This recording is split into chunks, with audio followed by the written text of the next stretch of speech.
It was a nighttime when everybody had gone to sleep. A man gets up. He turns on the TV. All of his family are deep asleep.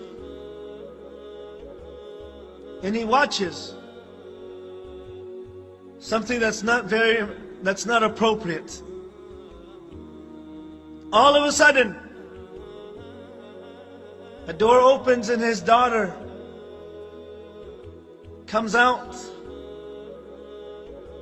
And she just barely learned how to talk. She looked at her father. Her father tried to rush to the TV and the remote to turn off. She said, "Shame on you, Father. Shame on you." And then she went back into her room. And so that man, after turning off the TV, those words resonated in his head. "Shame on you, Father. Shame on you." And tears started coming down his eyes. And he stayed up until Fajr, crying. Then he went to the masjid and he prayed with the congregation, and he was crying so profusely.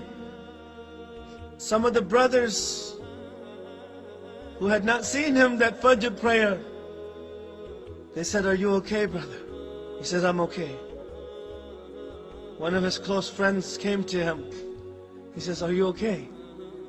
And he's crying and he says, "For 20 years, this was my first sujood for Allah subhanahu wa ta'ala. Because of his daughter. His daughter came on and said, 'Shame on you.'" So he went to work that morning.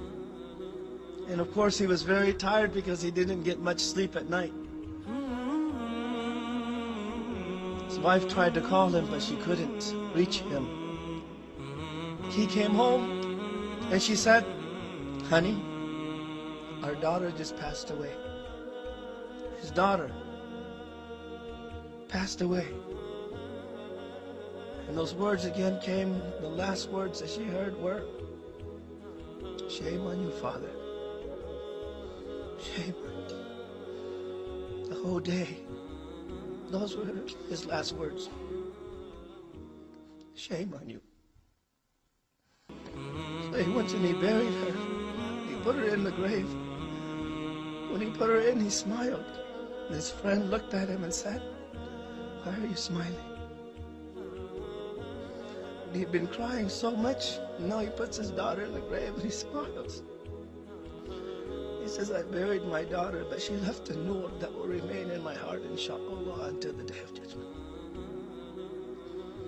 And from that time on, he became strong and he kept on going to the masjid. And he changed. Allah took away something from him. But because of those words from his daughter, he became good again. For 20 years, he didn't even prostrate to Allah subhanahu wa ta'ala. Shame on you. All of us, Allah subhanahu wa ta'ala has given us a lot of time to change, to improve ourselves. It's enough. We've been disobeying Allah subhanahu wa ta'ala for a very long time.